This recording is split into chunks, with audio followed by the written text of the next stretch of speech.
Hey everyone, welcome to the Laser Channel. My name is Greg, and in this video I'm going to do what's going on in the studio.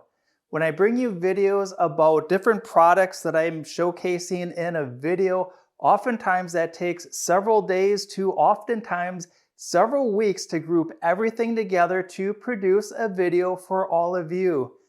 And I've been very busy the past couple of months, and what I've got going on now is all these different things that I've been working on, they're all coming in at about the same time.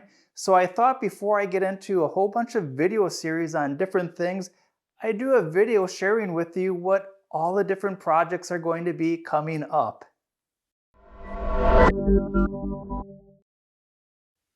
The very first project I'd like to share with you is what I currently have in the Xtool machine, and that is this leather-like material for making patches commonly attached to a baseball cap or a shirt.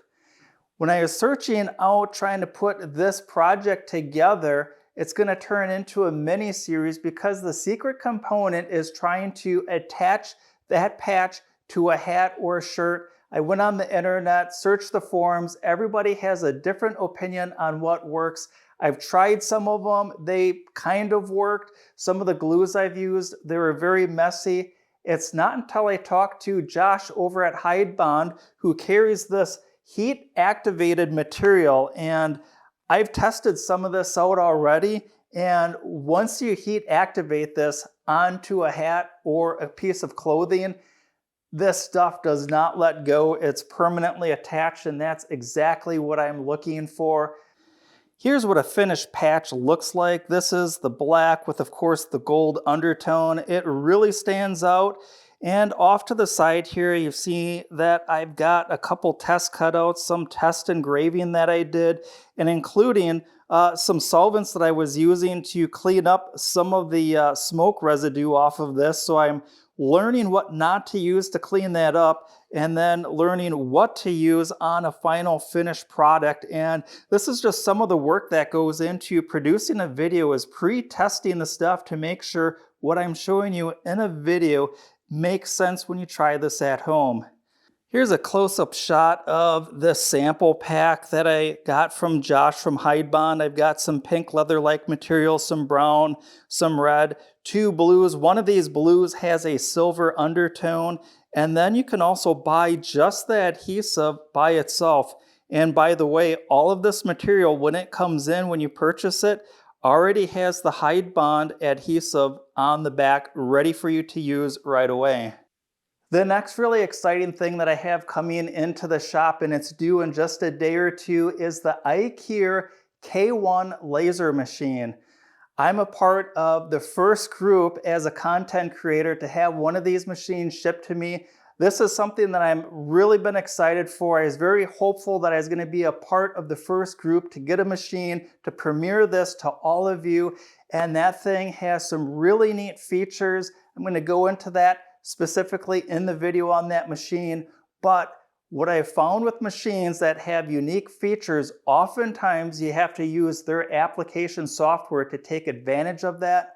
When I read through the Ikier K1 user manual, a lot of the unique features to that machine can be utilized in Lightburn, and that's just absolutely huge because all the machines that I use in this studio, I run them all exclusively on Lightburn software. It just makes my life so much simpler. The congruency from using a laser diode machine to a CO2 laser machine and a fiber laser. I also have the Xtool Rotary accessory version 2. This is the chuck and roller type convertible rotary attachment. I'll be using that with my Xtool D1 non-pro machine. I know this has been out for a while, but this one I actually did purchase with my own money, and it's something long overdue in the shop. So I'm excited to do a how to get that set up and calibrated using, of course, the Lightburn software, and open up a lot more creative possibilities and projects, along with just having a better setup when turning things on a rotary unit. Moving around the studio, I am next to the Monport 40-watt CO2 laser machine. This thing has been awesome to use because of the Lightburn compatible controller board that runs the machine. I really enjoyed, like I mentioned earlier, being able to use Lightburn software on all of the machines in the studio.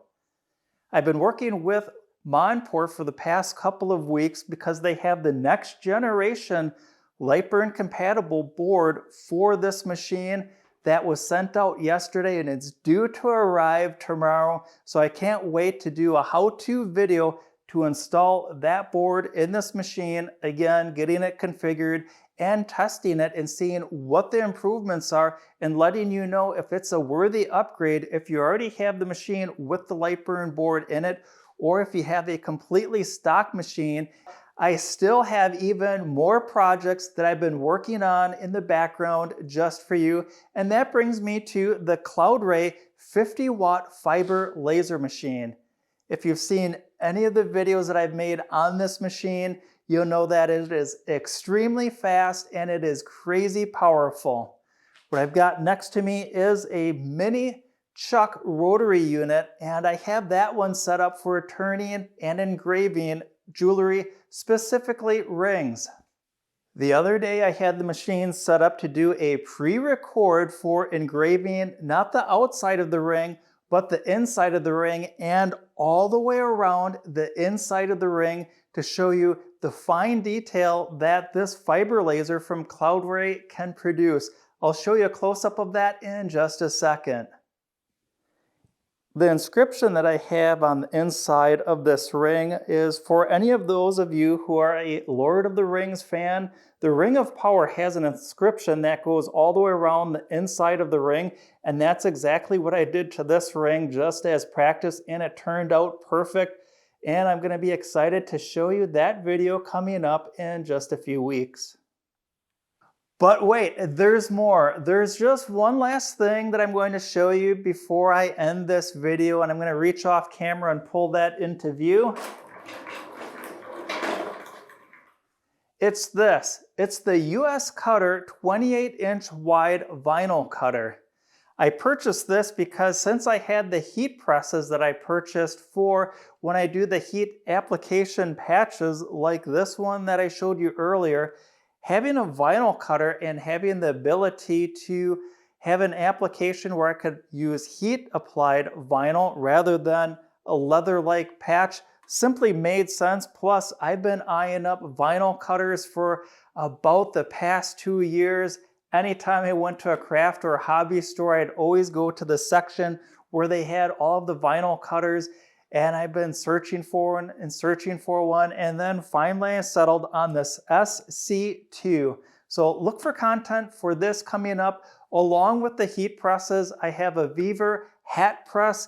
I've got some interesting things to share with you on that, and when I purchased this, I got it as a part of a combo deal with a US Cutter 15-inch by 15-inch swing arm heat press.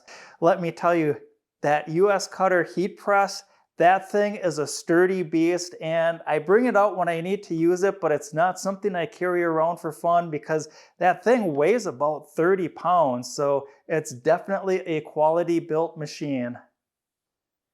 And first and foremost, I do these videos because I enjoy sharing what I've learned with you to help you out with these videos. That's why some of these videos, they're a little bit basic, they take a little bit longer, but I really want to be able to share and explain every step of the way, because oftentimes when a person is stuck on a project, there's usually 1 or 2 areas that you're stuck, but understanding the whole project flow really helps understand how everything comes together.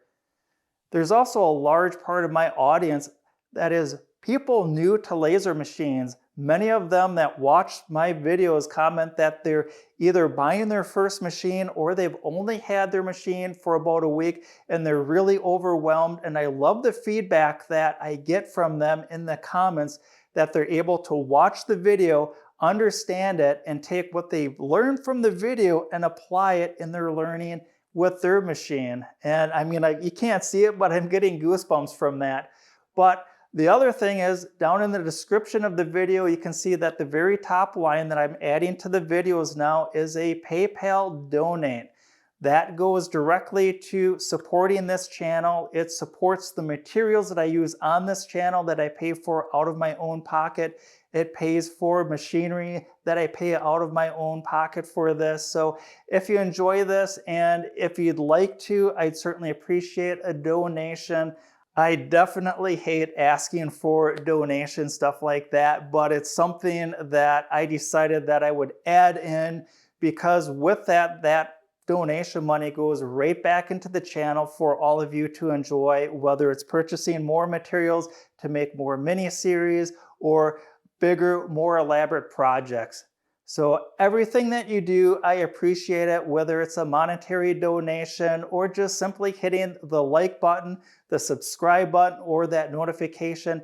Doing any of those things really helps me out. It helps the channel out. Thanks a lot for watching. Until next time, learn, create, and share.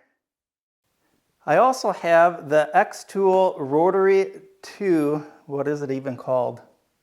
Like this ring, and I'll show you, well, I've got things rolling around back here.